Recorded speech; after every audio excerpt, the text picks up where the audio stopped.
ako sa aking comforter. Tapos lagyan ko siya ng Sunrox ba, yung bleaching, kasi may stain siya sa yung ginawa ko na avocado seeds na nirab ko sa aking paa. Tapos massage ako sa aking pamangkin. Tapos kanang yung mga spill na oil ba maano dito sa comforter, kaya nag-stain siya. Nalabhan ko na ito once, tapos hindi siya nawala yung stain, o parang dugo ba, ayan na. Kaya ilagyan ko siya sprayhan ko siya ng water, then yung ito bleaching nilagay ko dito para ma-spray. Ayan. Sprayhan ko siya ng water para matanggal.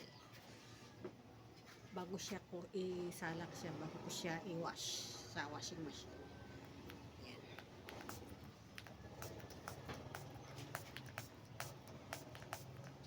Marami pa siya ba? Parang akala ko kasi dudugo yung junior ni Puchita ba. Tapos magsaka man yun sa kama namin. Akala ko Puchita yun, hindi pala. Stain sa grabe kasi mag-stain yung avocado seeds na ginawa kong oil ba. Grabing oil. Grabe siya mag-stain.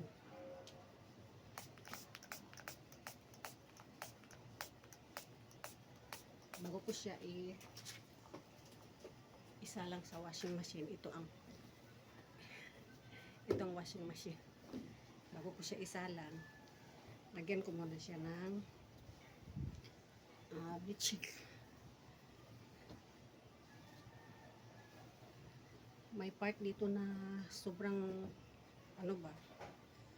sobrang marami siyang ayan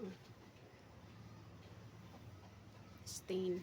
Konti lang to, manipis lang, pero may portion niya na malapad.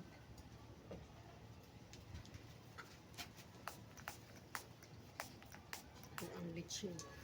Ilagay ko dito kasi spray. Hirap itong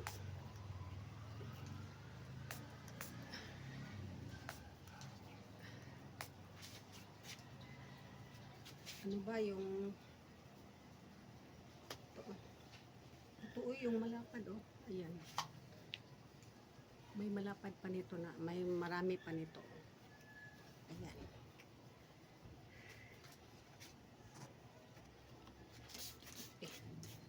Water muna tong i-spray ko una bago ko isprayhan ng bleaching. Ayan. Tapos na po, nalagyan ko ng bleaching ang stain na sa comforter. Ayan, sinalang ko na. Ayan.